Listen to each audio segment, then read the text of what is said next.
अगर तुमने ठाकुर जी के धाम में जाके नुक्ता नुक्सी की, कितने लोगों को हम देखते हैं, अरे हमको तो लूट लिया, अरे वहां तो मंदिरों में बड़ा लुटेरापन चल रहा है, धंधा बना के रख लिया है। अरे तुम काले वे गए, तुम काय को करोड़पति बन के जा रहे हो। प्रयास करना कि आप कभी भी ब्रज धाम में अगर रहो भी किसी संतों के आश्रम में, तो प्रयास करो उनके द्वारा आप झूठन मत उठवाना। कितने ऐसे लोग हैं, कुछ भी खा रहे हैं, कहीं भी छोड़ रहे हैं, गंदगी कर रहे हैं, और जो सफाई कर रहे हैं उनको तुम छोटा बता रहे हो। और तुमसे महान परम पवित्र हैं वो, कम से कम साफ सफाई तो रख रहे हैं, देश को बना रहे हैं वो। आपने तो सबको डुबा के रख दी है। कोई बहुत बड़ा व्यक्ति बहुत बड़े बड़े कार्य करे तो ठाकुर जी पहले अपने शीशे को लेंगे और उससे देखेंगे महाराज एकदम नौ पैनी नजर से, हमें भाव कहीं दिख रहा है कि ना दिख, थोड़ा भी होगा तो रीझ जाएंगे। अगर थोड़ा भी नहीं दिखा ना, सब बेकार है आपका किया करे। और कहो तो ठाकुर जी महाराज वापस रीझ जाए कि आप बिहारी जी गए 4 धक्का खा के आए महाराज, 2 घंटा आपको दर्शन में लगे, ठाकुर जी रीझ गए, अरे मेरे कार्य इतनी मेहनत करी है ने। हमारे ठाकुर तो ऐसे हैं महाराज, छोटी बातन पे जल्दी रीझे हैं और बड़ी बातन पे पहले देखते हैं भाव कैसा है। और भक्तों के लिए तो प्रभु छोटी छोटी बातों के, हमारे वृंदावन बिहारी की हमारी बात ही ऐसी है, वो रीझते छोटी छोटी बातों पे। अगर तुमने जाकर के ठाकुर जी के धाम में जाके नुक्ता नुक्सी की तो ठाकुर जी को बहुत बुरा लगेगा, उनके हृदय को चुभता है। उनके जनों को, अगर आप कितने लोगों को हम देखते हैं, अरे हमको तो लूट लिया, अरे वहां तो मंदिरों में बड़ा लुटेरापन चल रहा है, धंधा बना के रख लिया है। अरे तुम काले वे गए, तुम काय को करोड़पति बन के जा रहे हो। माला पकड़ लो, माथे पे चंदन लगा लो, एक ना मांगे तो तुम्हें माला और पहना देंगे पंडित जी। हाँ बता रही हूँ आपको, सच बता रही हूँ। काय को मालपति बन के जा रहे हो भगवान के समक्ष, काय को आप करोड़पति। अब जब करोड़पति बनोगे तो ठाकुर जी जितनी भी बुरी कमाई है ना, सब गुसाई जिन के हाथन से निकलवा लेंगे। जितनी भी आपको बिगाड़वे वारी है, चल ये भी दर्जा, ये भी दर्जा, ये भी दर्जा। अब जब आप स्वयं भगवान के भक्त बन के जाओगे, हाथ में माला ले लोगे, माथे पे चंदन लगा लोगे, तो महाराज गोसाई जी भी देख करके ठाकुर जी की दृष्टि पड़ जाएगी और स्वयं ठाकुर जी की माला आपके गले में आ जाए, अरे कोई भगत है भैया। कई बार हमने प्रत्यक्ष अपने जीवन में देखा है कि हमारी जब बहुत छोटी अवस्था थी, तब भी बिहारी जी के पास जाते थे, तो जिस दिन बिहारी जी को बोलते थे ना, बिहारी जी अपनी कृपा दो, तो उतने में तो एक माला या ठाकुर जी को प्रसाद मिलना ही मिलना है। वो उनकी कृपा का भाव था। याद रखिए, भगवान की कृपा किससे मिलती है? आप प्रभु के धामों में जाएं तो भगवान की कृपा की अनुभूति यही है, यदि आपको माला मिल जाए, आपको प्रसाद मिल जाए, आपको इत्र मिल जाए, अरे आपको तुलसी को पत्ता ही मिल जाए, एक फूल ही क्यों ना मिले। सबसे बड़ी बात कि कहूँ संत को हाथ लग जाए आप पे, अरे माथे पे हाथ कोई ऐसे आशीर्वाद दे जाए, अरे कोई चलता फिरता ब्रजवासी आपको कुछ बोल जाए, ये सब प्रसादी है महाराज। अब आप खावे पीवे की प्रसादी समझो वो बात अलग है, लेकिन ये सब प्रसाद है। भगवान जब जिस पे कृपा करते हैं, अपनी कृपा की दृष्टि का ये प्रभु ने ये उपहार देते हैं कि मेरी दृष्टि तो पे पड़ गई है, तू चिंता मत करे, कि चिंता करने की आवश्यकता नहीं है, मेरी नजर है तुम पर। तो प्रसादी माला अपने, वो गुसाई जी थोड़ी ना अपने मन के से लोगों को देंगे, वो ठाकुर जी उनके हृदय में बैठ करके दिलाते हैं। ये प्रत्यक्ष प्रमाण हमने देखा है। और जिस समय उनकी प्रभु की राजी ना हो तो आपको मांगे से नहीं मिलेगी, नहीं मिलेगी। अब आप रुपया दे के ले लो वो बात अलग है, वहां बैठ करके बिहारी जी से प्रार्थना करो ना, तो बिहारी जी उनके हृदय में बैठ के आपसे, आप पे कृपा कर देंगे, अपना एहसास कराएंगे, मैं चिंता मत कर, मेरी दृष्टि तेरे पे, तुझे देखा है मैंने, तो कुछ देख रहा हूं मैं। ऐसा भाव प्रसाद के रूप में भगवान ही आते हैं, प्रसाद नहीं आता। प्रसाद माने ब्रह्म का आना। इसलिए माला भी आ रही है ना, तो बिहारी जी साथ आ रहे हैं, इत्र भी मिला है तो बिहारी जी साथ हैं, आपको एक पेड़ा भी मिल गया ना, तो वो भी बिहारी जी साथ में है। मतलब स्वयं ठाकुर जी चलकर आ रहे हैं आपके साथ। प्रसाद ब्रह्म का रूप है। इसलिए जब भी कहीं जाते हैं हम, कथा में जाएं, कहीं जाएं, तो प्रसाद अवश्य लेना चाहिए। क्योंकि प्रसाद ब्रह्म है। हमने जो श्रवण किया है वो अंतःकरण में तभी उतरेगा जब आप प्रसाद ग्रहण करोगे। प्रसाद ही तो शरीर में जाएगा। इसलिए जब कल गिरिराज जी की पूजा का था, प्राय हम प्रसाद से वंचित रह जाते क्योंकि हमारा आवास ही बहुत दूर होता है। तो हमने तो कल मांग के लियो। हमने कहा भैया देखो सबके कार्य तो अन्नकूट सबके लिए बना होगा भाई, सबको प्रसाद मिला होगा, हमारे पे भी कृपा कर देना भाई, हमारे लिए प्रसाद पहुंचाना। तो कल हमको भी प्रसाद थोड़ा सा मिला, हमने भी पाया।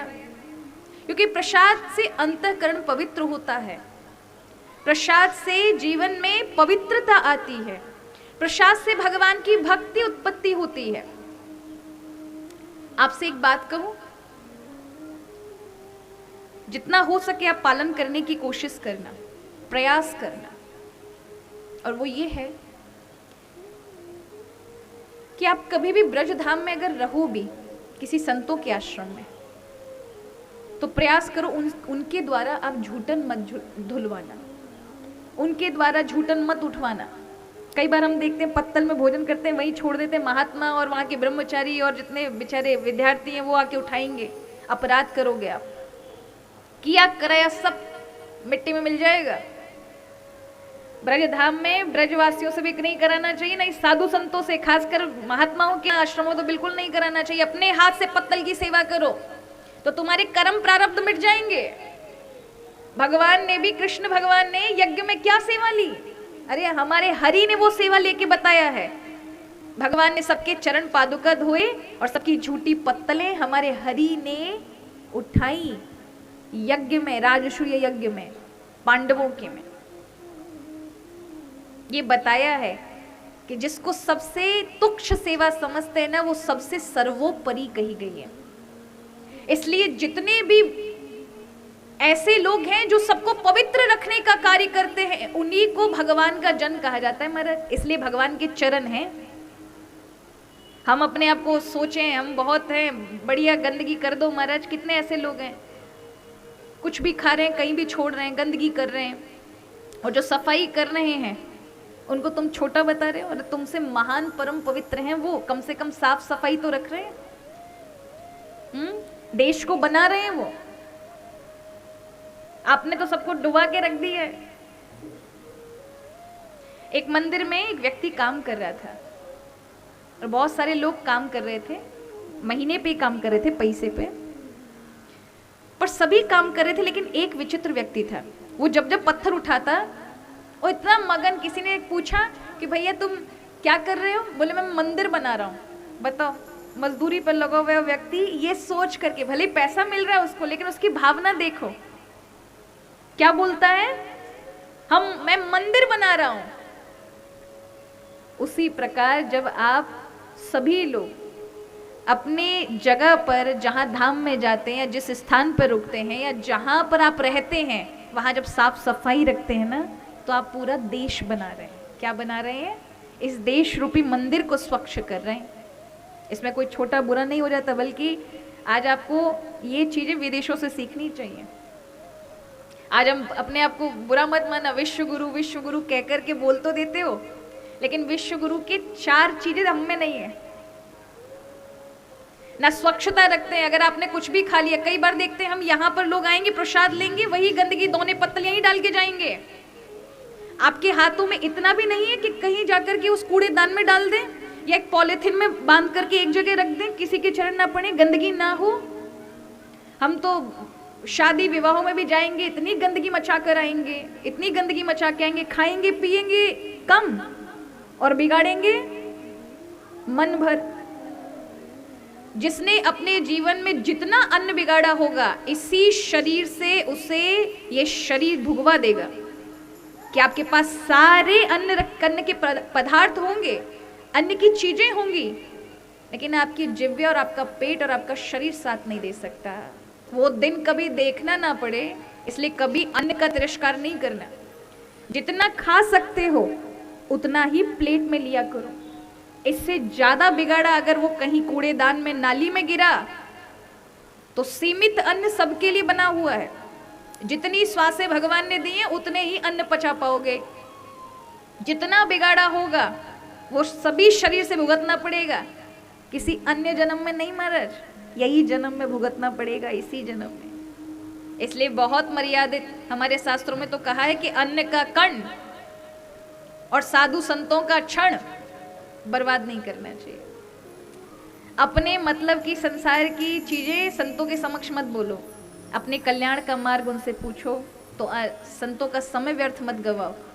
और अन्न का कण विशेषकर आप देखो, हमारे हिंदू धर्म में तो कुछ लोग ही पालन करते हैं, लेकिन जैन धर्म के लोग इस बात को बहुत विशेष ध्यान रखते हैं। वो अन्न का कण नहीं बिगाड़ते, बहुत पवित्रता रखते हैं। आप सबसे करबद्ध प्रार्थना है, बाहर जाओ तो इन चीजों का ध्यान रखो। जितना पर्याप्त आपका पेट भर सकता है उतना ही लो, उससे ज्यादा नहीं। हम पूर्व में जब हमारी छोटी आयु थी तब हम नहीं समझते थे, हम कई बार लोग दे देते थे भाव से, हम ले लेते थे। पर हमको एक संत जी ने विशेषता, महापुरुष थे, उन्होंने कहा मैया अन्न का कण नहीं बिगाड़ना है, नहीं तो भुगतना पड़ेगा। अन्न को मत बिगाड़िए।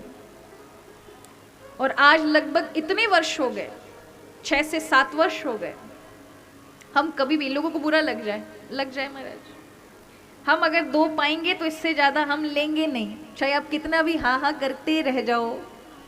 हमको वही, क्योंकि उसमें अन्न का कण, अगर हम भूख लगेगी तो आपको दोबारा से बोल देंगे, मांग लेंगे, पर बिगाड़िए मत।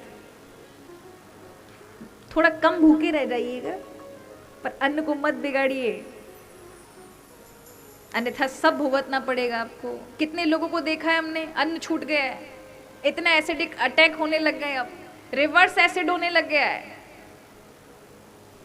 कि अब डॉक्टर भी कह रहे हैं गेहूं मत खाओ, ये मत खाओ, वो मत खाओ, इस पर रहो, उस पर रहो, तमाम तरह के टॉनिक दे देते हैं। तो काय को अन्न बिगाड़ रहे हो महाराज, नहीं तो ये सब भुगतना पड़ेगा, शरीर खुद उससे परिणाम दिलवा देगा। कितने लोग हैं जिन्होंने जिन ने अन्न बिगाड़े ना महाराज, उनको अब बमन होने लग गया है। आप जैसे ही पाएंगे आपको रात्रि में बमन हो जाएगा। इसलिए बहुत विशेषता ध्यान रखो, अन्न नहीं बिगाड़ना है। अगर हो गया अपराध तो क्षमा याचना मांग लो, लेकिन कभी भी अन्न मत बिगाड़ो। कभी बाहर जाओ, गिरिराज जी, वृंदावन, अयोध्या, काशी, कहीं प्रसाद बट रहा हो, किसी ने आपके सामने आकर हाथ कर दिया हो प्रसाद, पहले तो मना करो, हम नहीं पाएंगे ना, हम लेंगे, अभी हम प्रभु के उसमें हैं। पर अगर किसी ने समक्ष से 2 बार आग्रह कर लिया तो वो भगवान का स्वरूप है, उसका तिरस्कार नहीं करना है। ले लीजिए, आप रख लीजिए, गैया को खिला दीजिए, आगे किसी अन्य को दे दीजिए, घर आकर प्रसाद के रूप में बांट दीजिए, पर मना मत करिए। अपराध लगता है, ब्रह्म अपराध है। ऐसे तो हमारे यहाँ कहा जाता है कि अन्न क्षेत्र में फ्री का कुछ नहीं खाना चाहिए। अन्न क्षेत्र में किनको खाना चाहिए? जो दीनहीन है। अब जैसे यहां पर हमारी गौशाला में, इसको अन्न क्षेत्र तो कहेंगे, पर इसमें आपके पुण्य नहीं नष्ट होंगे। उसका कारण है कि इसमें कुछ राशि आपको देनी है, वो भले ही अल्प है, लेकिन कुछ भी हल्का सा भी धन यदि आपका लग रहा है और तब आप अन्न पा रहे हैं तो आपको अपराध नहीं लगेगा। नहीं तो अन्न क्षेत्र पे उनके लिए ही अधिकार है जिनके पास अन्न नहीं है, और मालदार व्यक्ति अगर खा गया तो कंगला हो जाएगा, ये याद रखना। ऐसे डर रहे हो ना, आपको सच बता रही हूं मैं। इसीलिए धनराशि रखी जाती है। क्यों रखी जाती है? जिससे आपका एक थोड़ा सा भी धन का अंश लग जाए उसमें, और आपने अगर उससे लिया है तो आपको ये अपराध नहीं लगेगा अगर आप पा लेते हैं, भोजन पा लेते हैं। और ये तो गौ माता का प्रसाद है। इसलिए वहां अब आप देखो कितने भी अन्य क्षेत्र हैं, उनमें इन अपराधों से बचने के लिए, क्योंकि आज हर एक व्यक्ति के पास कहीं ना कहीं उतना तो सामर्थ्य है कि वो अपना अन्न जुटा सकता है। तो जो बिल्कुल मुफ्त के 24 घंटे चल रहे हो ना सदाव्रत, प्रयास करो वहां पर आप जो सामर्थ्य है, जिनके पास खरीदने के लिए, खाने के लिए पैसा है, वो ना खाएं। लेकिन संतों के यहाँ भंडारा चल रहा हो, भगवान के मंदिर में कुछ प्रसादी चल रही हो, वहां उसको अन्न क्षेत्र नहीं कहते, उसको प्रसाद कहते हैं। तो ये भेद करना सीखो। अन्न क्षेत्र माने जो केवल और केवल उन लोगों के लिए है जिनके पास भोजन की व्यवस्था नहीं है, उनके लिए भोजन की व्यवस्था हो। ठीक है, लेकिन हमारी गौशाला यह मंदिर के समान है, या में प्रसादी होती, क्या होती है, और प्रसादी होती। वैसे तो अपराध लगता नहीं है, लेकिन फिर भी यहाँ पर राशि रखी गई है, आपको पाप ना लगे, किसी भी कारण से ना लगे।